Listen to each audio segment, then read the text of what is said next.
Hello students, myself Rakesh Misra.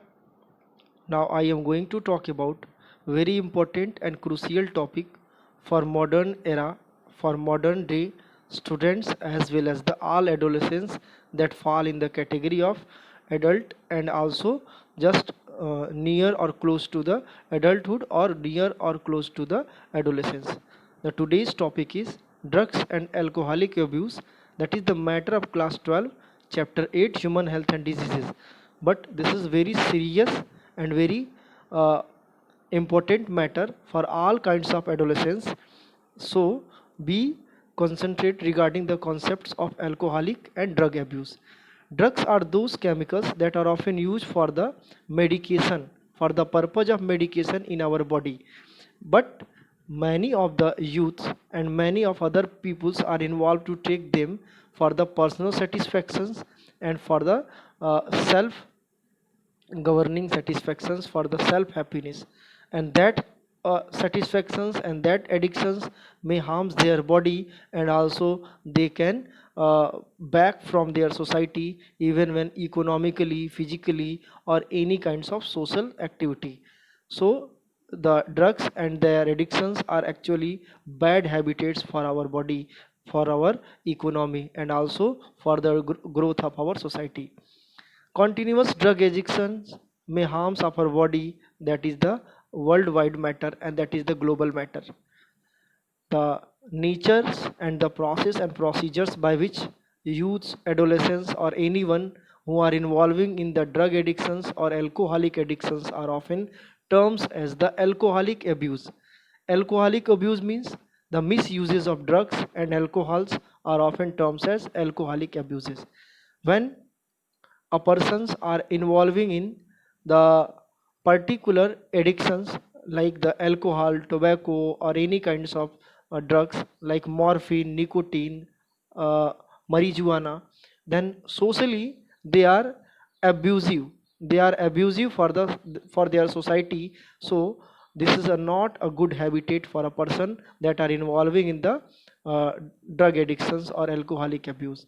In this chapter, in this topic, I will describe you the nature of drugs and their harmful effect to the body, and what are the reason behind the fact that why adolescents are involved in the bad habits in this kinds of drug addictions and alcoholic abuse.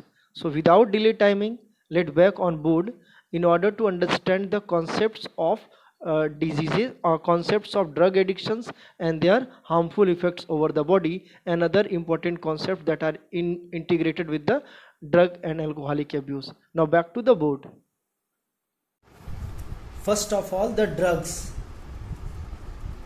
Drugs may be any chemicals,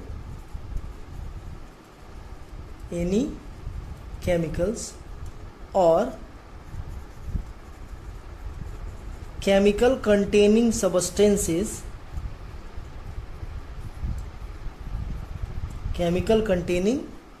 substances that causes much physical and physiological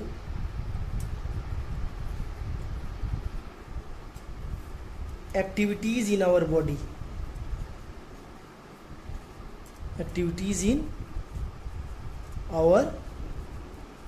body. Means, suppose that your capacity is to run 30 km per hour, then by using drugs you can run, the same body can run 100 km per hour. This is the effects of drugs, and that is the much physical activity. That is the example of much physical activity. Suppose that your breathing rate is normally 16 to 17 breathing rate per minute. In single minute, your inhalation and exhalation occurs in 16 to 17 times. But often after the use of drugs, the breathing rate may be exceeded up to 18 to 22 breathing rate, or more than 22 breathing rate per hours. It means your internal physiological activity also get changed after using the drugs. So drugs can enhance the body activity even when the body are internal or external. I hope your concept regarding it drugs are clear.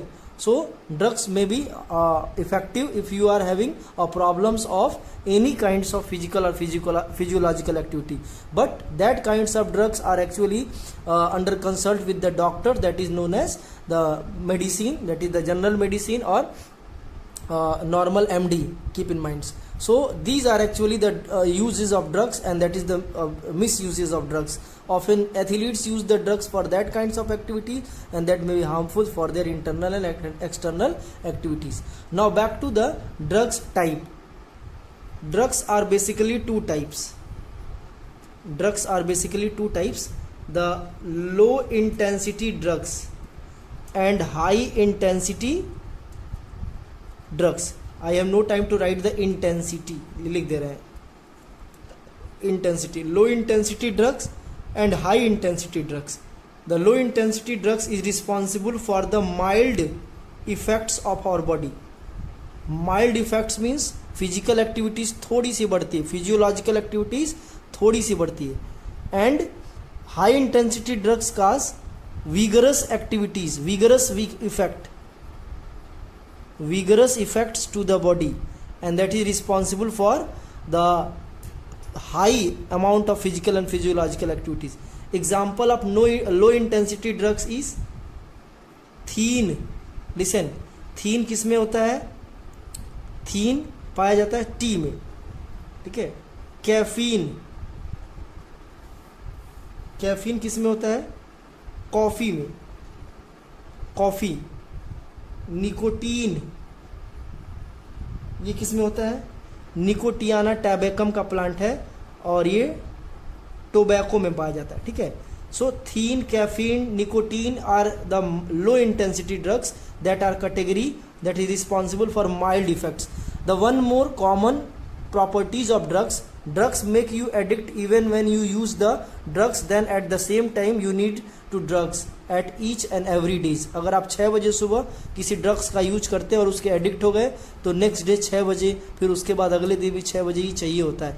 ये drugs अगर नहीं मिलता उस समय तो body में थोड़ी सी problems create होती है, थोड़ा सा उसकी रिक्वायरमेंट फील होती है, और इस सभी तरह के ड्रग्स की खास बात होती है, चाहे वो हाई इंटेंसिटी हो चाहे वो लो इंटेंसिटी ड्रग्स हो. For example, if you are addiction of tea, then at each and every days you require tea throughout the days. That is the effects of high intensity and low intensity drugs. Even when same things for the coffee and tobacco. Now back to the high intensity drugs that responsible for vigorous activity in our body are actually the opioids. Opioids are the type of alkaloids. Cannabinoids. One by one I will describe deep in the opioids, cannabinoids and everyone. Coca alkaloids. जो ओएड्स लग रहा है ये सब क्या है? Alkaloids ही है, ठीक है. हेलुसिनोजेंस.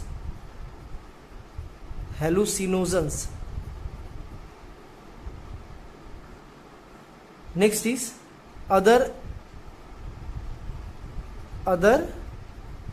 alkaloids. So not only opioids, cannabinoids, coca alkaloids, hallucinogens responsible for high intensity in our body. Some of the other alkaloids that are often used as a medication, as a cough syrup, as a painkiller in our body, often used by the adolescents and drug addictors for their self satisfactions. Now back to the low intensity of drugs in deep. Low intensity drugs, the thien, caffeine, nicotine. Actually thien and caffeine is not in your syllabus, but you should write about the thien and caffeine as the thien obtained from the tea plants, and that responsible for the low intensity in our body. Caffeine obtained from the coffee. What is the difference between thien and caffeine? The thien obtained from the leaves of tea and caffeine obtained from the seeds of coffee. So these are two different ways to explain the low intensity of drugs. These two are not in your syllabus, but nicotine is available in your syllabus. More about nicotine are still available on board. You can see the nicotine source plant of nicotine is Nicotiana tabacum, and often leaves of the nicotine of the tobacco are used for the leaves and mid veins and the pedicels often used for the different kinds of, for making different kinds of drugs. The mode of intake of the nicotine is to oral chewing and smoking. Many smokers use as a cigarette for the drug addictions, for the self satisfactions, and that phenomenon is known as smoking. So tobacco often used by the smokers through the smoking and also by the oral chewing method. So these two methods are common method for the taking tobacco. The main effect of tobacco, that is actually the blood pressure. It increase the blood pressure. Positive sign for increasing the blood pressure. How, exam में कभी कभी पूछता है कैसे blood pressure increase कर देता है. By stimulating the adrenal gland, by stimulating the adrenal glands in our body. That is the main way to explain the effects of how do the nicotine responsible to increase the BP. Second is O2 deficiency, because when you inhale tobacco, that it increase the carbon monoxide concentration in our body, so that the O2 concentration get replaced out, and there will be cause of emphysema and other problems, other respiratory tract problems. Emphysema means होता है सांस फूलने की बीमारी, ठीक है, और वो इसलिए होती है because of having lack of oxygen in blood, because the carbon monoxide regularly increase in blood, having the more affinity, more high rate of affinity to bind with hemoglobin than the oxygen. So by continuous taking tobacco, there is the oxygen deficiency is common in the patients, and there will be a problems of emphysema and bronchitis. Gastric ulcers, cancer are two other additive effects of tobacco and additive effect of nicotine. So these are few points regarding nicotine, and this is very easy to explain how do nicotine effects in our body. These 5 points required to mention in your copy in order to clear your concept regarding the effects, mode of intake as well as the source. Now back to the next, that is the high intensity drugs. Listen, the high intensity drugs are opioids. The source of opioids are Papaver somniferum, that is known as poppy plants or opium plants. Opium plants or poppy plants. You are well familiar with the terms Papaver somniferum, and the latex of Papaver somniferum often used to make the opioids. उसके हल्का सा चीरा लगाया जाता है plants पे, फिर उसका लेटेक्स निकाल करके उसको सुखा करके उससे ड्रग एक्सट्रैक्ट किया जाता है ओपियोइड्स का, ठीक है. इसको ओपियोइड्स क्यों बोलते हैं, उसके पीछे का लॉजिक, उसके पीछे का रीजंस है, because the opioids binds with the drugs of opioids bind with the opioid receptors of brain. Opioids receptors of the body. Listen carefully. So the opioids drugs are so called. Now the common products, अब इसके दो basic product है. Opioids किस category में available है हमारे society में, उसकी मैं डिस्कस कर दूं. कॉमन प्रोडक्ट लिखिए कॉपी में, products, common products of opioids. Point A morphine and point B acetyl morphine. Acetyl morphine जिसको हेरोइन और स्मैक भी बोला जाता है. कॉमन में इसको हेरोइन और स्मैक. ये केमिकल प्रोसेस से बनता है, ये नेचुरल डायरेक्ट प्रोसेस से बनता है, ठीक है. ये डायरेक्ट जो है पैपेवर सोमनीफेरम से, दोनों तो निकाले जाते हैं बट इसमें थोड़ा सा एसिटिलेशन करवा दिया जाता है. जैसे पैपेवर सोमनीफेरम का जो ड्रग्स निकाला जाता है उस पर कॉन्टिन्यूस एसिटिलेशन प्रोसेस के थ्रू क्या बनाया जाता है, वो एसिटिल मॉर्फिन बनाता है. इसको डाई एसिटिल मॉर्फिन भी बोलते हैं या सिंपल एसिटिल मॉर्फिन बोलते हैं. जनरल टर्मिनोलॉजी, जनरल यूज जो एडिक्टर्स करते हैं, जो स्मैकर्स करते हैं, वो हेरोइन या स्मैक के फॉर्म में करते हैं, ठीक है. तो अब मैं इसको बता दूं कि मॉर्फिन क्या होता है, ठीक है. मॉर्फिन ऑब्टेन्ड फ्रॉम, लिख लीजिए कॉपी में, इट ऑब्टेन्ड फ्रॉम, मॉर्फिन के बारे में, obtained from latex of Papaver somniferum. यहाँ पे लिखा हुआ है, लिखने की बात नहीं, ठीक है. It obtained from latex of Papaver somniferum. इसका एक्चुअल में पॉजिटिव रोल ही होता है. मॉर्फिन को डॉक्टर्स और गवर्नमेंट एजेंसीज भी अलाउ करती हैं because of having the pain killer capacity. So क्यों क्वेश्चन कभी कोई पूछता है the positive role of morphine, it is effective painkiller and often also used for the sedative to surgery.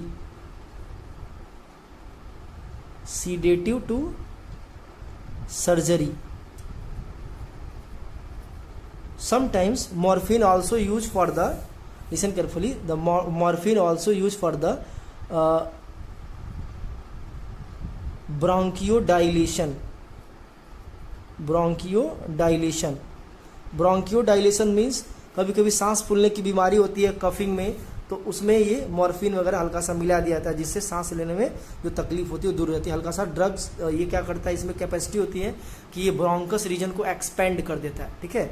तो ये बड़ी पार्ट है, ये बड़ी प्रॉब्लम्स है, और इसको जो है ये पॉजिटिव वे में, ड्रग्स जो ओपियोइड्स है इसको पॉजिटिव वे में यूज किया जाता है इस फिनोमिनन के थ्रू, ठीक है।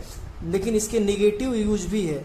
इसके नेगेटिव यूज क्या है, हाई डोज, देखिए कॉपी में, high dose causes GI tract क्या है, gastrointestinal tracts and central nervous system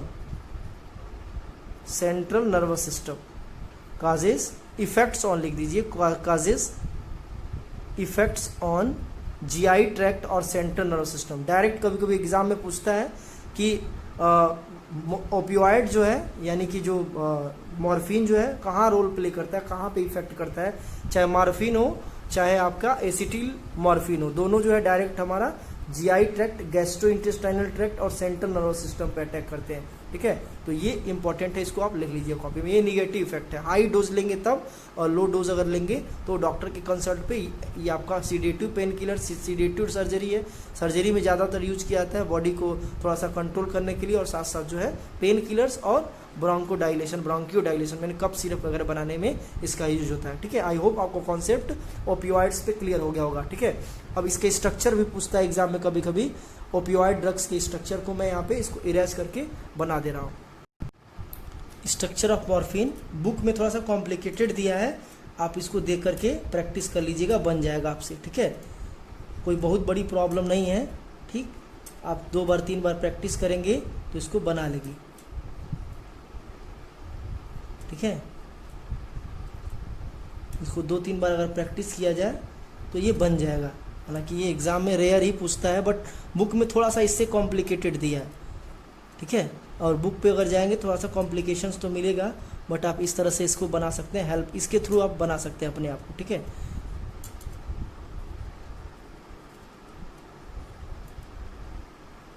ये आपका हो गया